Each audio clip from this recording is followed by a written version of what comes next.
SendARope TV. I'm down here in Bedford, and Congressman Periello is here for his little bogus one-on-one meetings where he sticks us in a room somewhere and we get to meet with him face to face, so he can't see the raving mob, the angry people.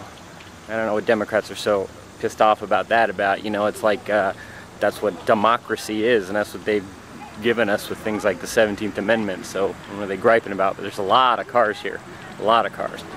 And I've seen a few Obama stickers, but I think overall it's going to be people angry about what's going on.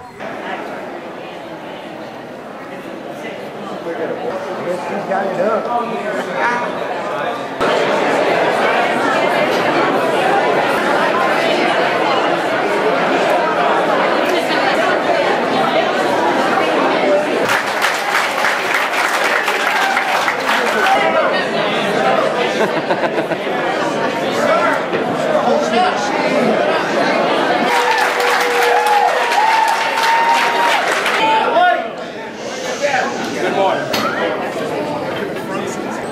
It's getting feisty. Got the Union people on one side and all of us on the other. Congressman Periello, I thank you for coming here and taking my question. I want to thank you for some of the votes that you have already made, particularly votes that limit the power of government, such as you recently voted nay to the food safety enhancement, which is basically a huge tax burden for local farmers. So thank you for voting no for that, and thank you for co-sponsoring the audit the Federal Reserve bill. I am concerned about some of your other votes, such as cap and trade. And I don't know how you're going to vote on the health care, but I want to ask you a quick question. Can you point to me in the Constitution any lines that say where these things can become law? It doesn't. It doesn't say that. And a liberal talking point is they say there's a line in the Constitution that talks about the general welfare for the people. There's nothing that will, all these things are tax burdens, and that's not general welfare. That's just a big burden. So just review the Constitution, and please vote according to that. And there's nothing else. The 10th Amendment says anything that's not in the Constitution is up to the states. Healthcare is not under the Constitution. So I have written you a letter. I want you to review it. Thank you very much. Thanks, sir. Hi, Congressman. Thank you for coming. My name's Kurt, and I'm from Lynchburg, Campbell County. I'm just really glad that we got the chance to all talk to you and hear your responses as a group. One of the things I'm very concerned about in this healthcare is, of course, the funding. Of course, I'm completely against it. I'm completely against any government plan. I'll say that right.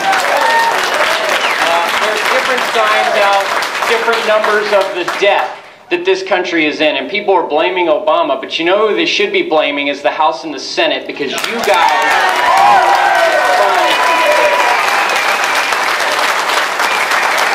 he could put forward all the supplemental things. If you guys don't approve it, he can't do it. That was the big gripe about Bush and all the things he was doing. You guys were the ones funding these things. And I'm 35, I have a 2- and a 4-year-old, and I keep scratching my head going, what in the world kind of enslavement are they going to have with taxes and debt? I can't even conceive of $1 trillion being paid off, let alone $10 trillion. And we haven't even been through a year of this current administration. We've got 3 more to go. Like cash and clunkers. Yeah, cash for clunkers and all these programs. You know, you guys keep funding these things, and these aren't in the Constitution, and that's mainly what I wanted to say. We have a Constitution in this country. You guys, and I'm talking about all of you, my frustration isn't just with you particularly, it's with the House and the Senate. You guys took an oath to uphold and defend the Constitution, and these things, national health care and debt and cash for clunkers, they're not in there. They're not in the Constitution. On the Constitution question, the Supreme Court for the last couple hundred years has said 2 things that you may well disagree with. One is they have read Article 1 in an incredibly expansive way to allow an enormous amount of power for Congress. And 2, they've pretty much said that questions of constitutionality are their business and not Congress's business. Pretty much said that questions of constitutionality are their business and not Congress's business. Pretty much said that questions of constitutionality are their business and not Congress's business. Pretty much said that questions of constitutionality are their business and not Congress's business. Pretty much said that questions of constitutionality are their business and not Congress's business. So I think what we're going to see more of is citizen suits that come and try to challenge some of that constitutionality under Article 1, and I think that's absolutely the right process, is to let the constitutional questions play out in the courts, because I think that's how our balance of power works. You said there were two things, like 2 points of view. There's a third. One thing I don't think has clearly been spelled out today. Make no mistake, Obama is on tape, on video, saying he wants a single-payer, government-run program. I have not heard that specified today. Make no mistake of it. This has nothing to do with health. This has nothing to do with care. This has nothing to do with insurance reform. This has everything to do with power. And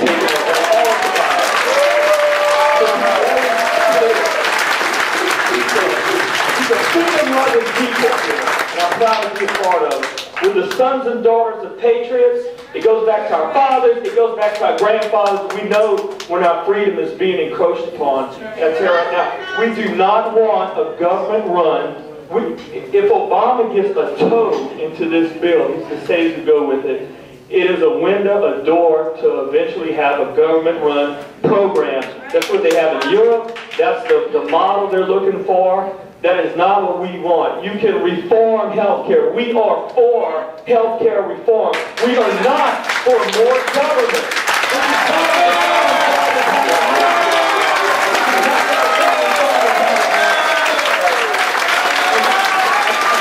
One more thing. Abortion is killing this country. I can tell you right now, abortion, how is God going to bless this country when we have onslaught, wholesale abortion? We got to go back. It's about the family and it's about God. It's about the family and it's about God and the Constitution. It's our bedrock. It's our foundation. The Constitution, the Declaration, the Bible. Our families are all under attack. God bless them all.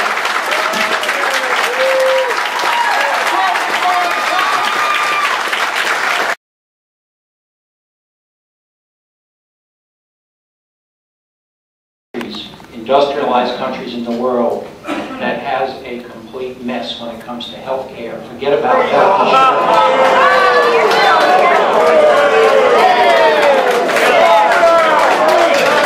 It's something that has been neglected, and it's kind of like the old adage with your car. You know, you can pay me now, you can pay me later. If you just want to put off the maintenance, the wheels are going to fall off eventually.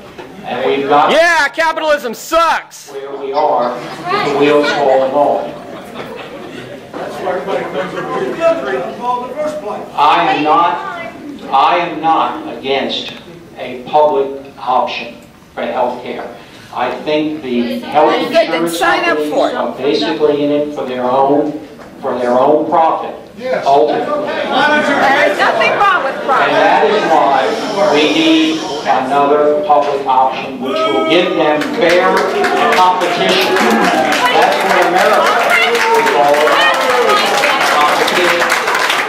The same people who are in favor of public money going to private schools for education have no problem with that concept.